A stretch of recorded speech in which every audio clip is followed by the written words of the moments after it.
Hi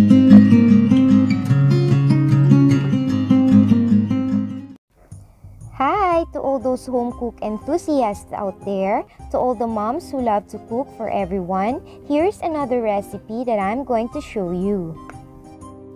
This is Ginataang Bilo Bilo or Ginataang Halo-Halo.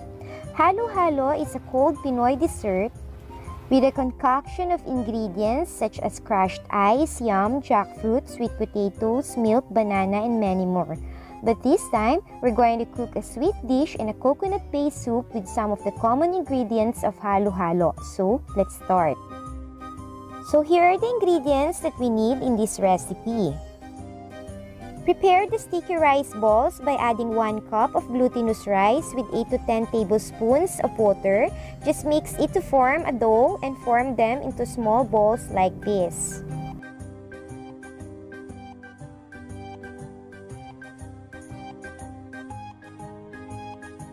Jackfruit or langka strips, white sugar and pandan leaves for aroma, 1 cup of yam sliced into cube bite sizes. You can also use purple yam if you have, cordava banana or saging na saba, water,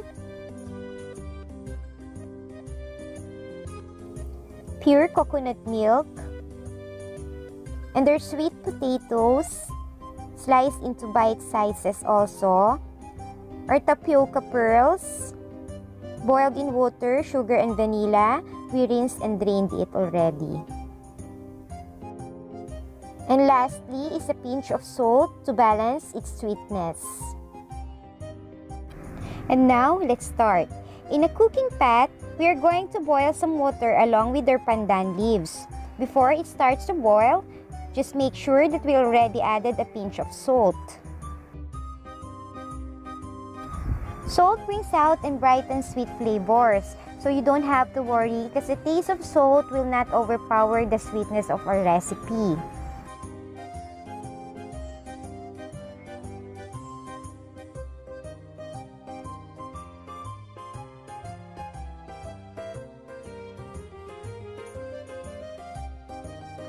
So now that our water is already boiling, we can now finally add our sugar.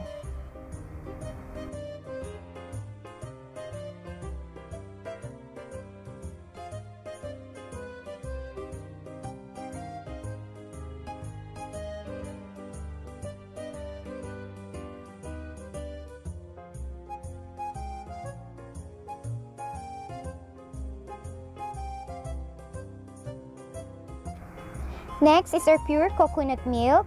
I'm sorry, it's a little bit froze. I bought it yesterday and I wasn't able to cook it right away. Anyway, you can also use canned coconut milk if you don't have fresh coconut milk in your place. Just a short reminder, guys, when we already put in our coconut milk, we should not cover our pot while it's about to boil or even if it's boiling as well. The main reason is our coconut milk will separate from our water and our coconut milk will also curdle into lumps. So we just have to let it simmer and mix it from time to time.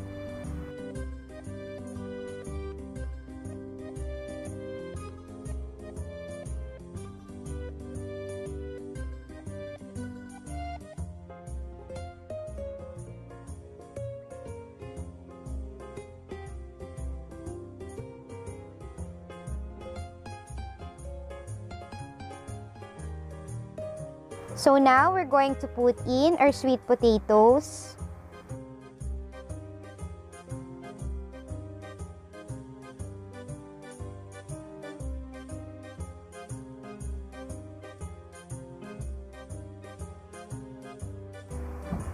Next is our yam.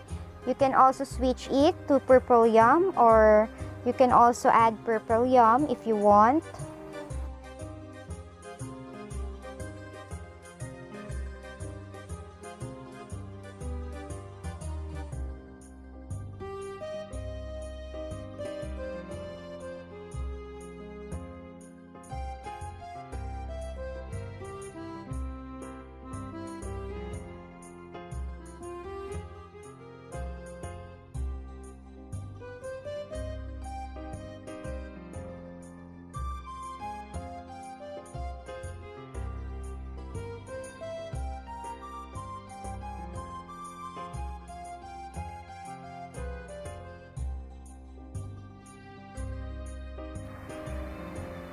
So now we're going to put in our sticky rice balls. Let's put it in one at a time in order to avoid from sticking with each other.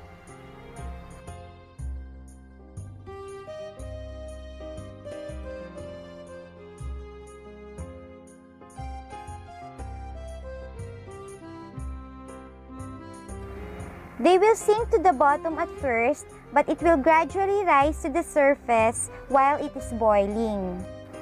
So once the ball had risen, it does mean that it's getting cooked already.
And now we're going to add our jackfruit strips or langka strips.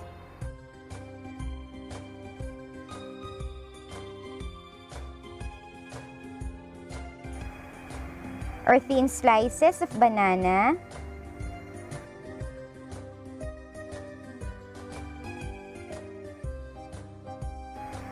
And finally, our tapioca pearls.